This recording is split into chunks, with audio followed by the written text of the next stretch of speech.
The dust swirled in the air, choking and acrid, as the desert wind howled through the jagged rocks that flanked the valley. Lieutenant Clare Dawson adjusted her helmet, squinting against the blistering glare of the sun, her gloved hands tightening instinctively around her medical pack as the convoy pushed deeper into enemy territory. She wasn't here to fight. She was a medic, sworn to keep men alive, to stabilize, patch, and evacuate. Her role had been drilled into her since the first days of her service: heal, don't hunt. And yet, in the pit of her stomach, Claire knew this mission would test her in ways she had never imagined. The SEAL platoon she was attached to moved with lethal precision. Every man seemed carved out of steel, their weapons extensions of their bodies. Their commander, Jack Rourke, was a legend whispered about in corridors and war stories. Gruff, tall, with eyes that cut through hesitation, he was respected as much as feared. Claire had met him briefly before the mission,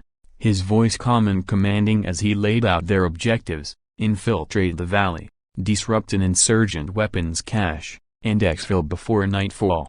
The operation had gone sideways almost instantly. A roadside charge had hit the lead vehicle, flipping it into a plume of fire and scattering debris across the convoy. Insurgents opened fire from the cliffs, rounds pinging off metal and rock, as the SEALs scrambled for cover. Claire's instincts had taken over. She threw herself into the wreckage, dragging out a screaming operator whose leg had been nearly torn apart. Blood soaked her gloves, the coppery smell filling her nostrils, but her hands moved steady and sure. Tourniquet, morphine, quick clot, pressure. She barely registered the incoming fire. "Stay with me," she whispered to the man, her voice steady despite the chaos. Around her, the SEALs returned fire in disciplined bursts, their rifles thundering against the cliffs. Rourke crouched beside her for only a moment, his Barrett M82 slung across his back, eyes scanning the ridge. "They're trying to box us in," he said, his tone sharp. "Doc,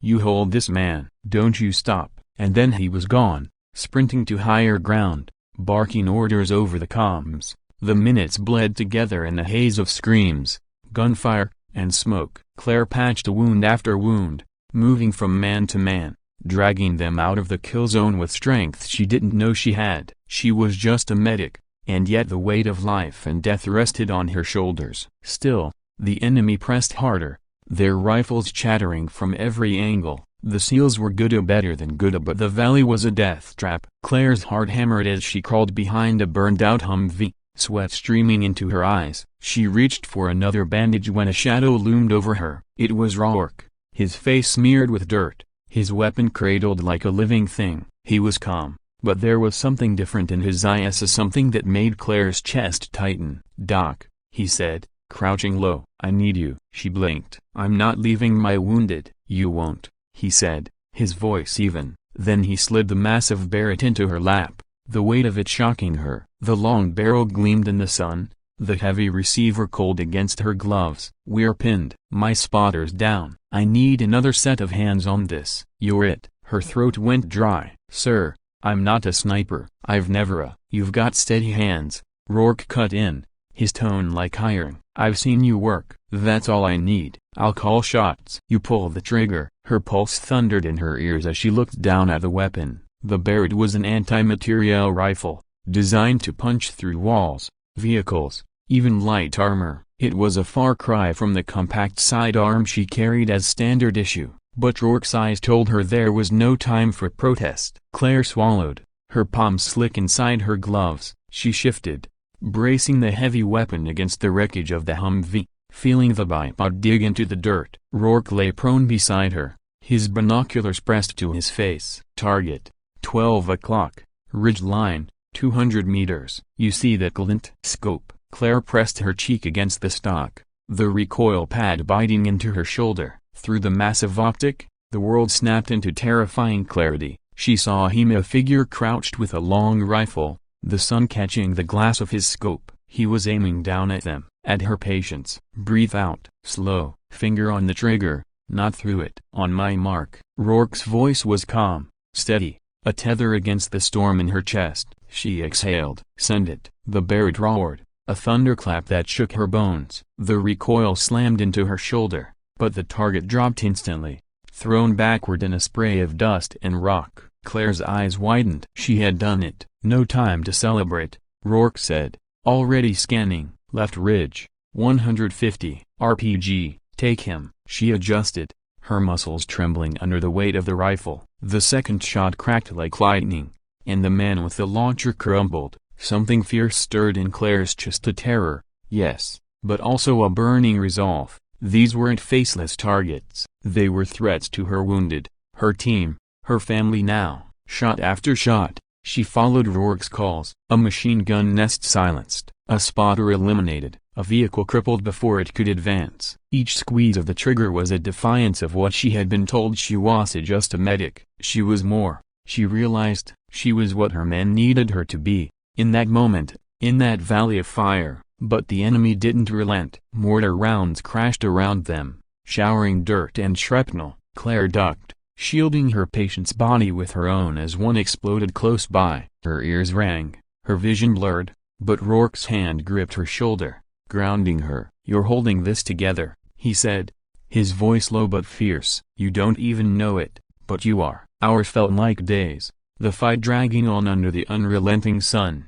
Claire alternated between rifle and medical kit, one moment cracking the Barrett's thunder, the next stitching, bandaging, stabilizing. She didn't eat, didn't drink, barely breathed, only moved, acted, survived. Finally, as the shadows lengthened across the valley, the gunfire slackened. The enemy was retreating, their bodies littered across the ridges, their will broken by the combined fury of the SEALs and the medic who had become their sniper. The silence that followed was almost deafening. Claire sat back, her body trembling, her shoulder bruised raw from the recoil. The Barrett lay across her lap, smoking faintly, as if even the weapon itself was stunned by what she had done. Around her, the SEALs began to regroup, their voices hoarse, their bodies bloodied but alive. Rourke stood, offering her a hand. She took it, her legs unsteady as he pulled her to her feet. His expression was unreadable for a moment, then softened. "You saved them,"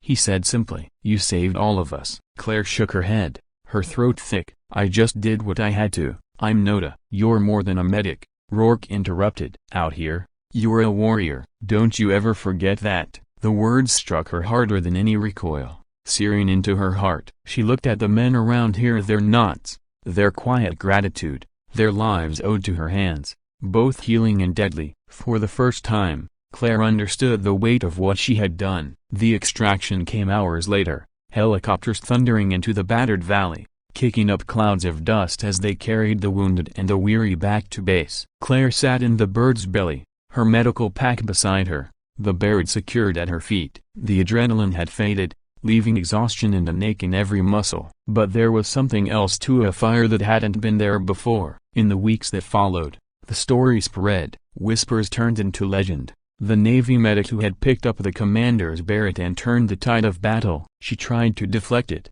insisting she had only done what was necessary. But every time she walked through the base, the men straightened, their gazes lingering with respect. Rourke never said much about that day, but sometimes, in the quiet moments, he would catch her eye across the mess hall or during mission prep, and the faintest smile would tug at his scarred face, a silent acknowledgement of what they both knew, that she had crossed a line in the sand, and there was no going back. One evening, as the sun sank over the desert, Claire sat cleaning her gear when Rourke approached. He dropped the Barrett case at her feet. "They want me to put it in storage," he said. "But I think you've earned the right to carry it, if you want it." Her hands hesitated on the rag, her breath catching. The weapon was more than steel and scopy. It was a reminder of that day, of the lives she had saved and the weight she had shouldered. "I thought I was supposed to heal," she said softly. Rourke's eyes were steady. "Sometimes healing means making sure they live long enough to need your stitches." She stared at the case for a long moment,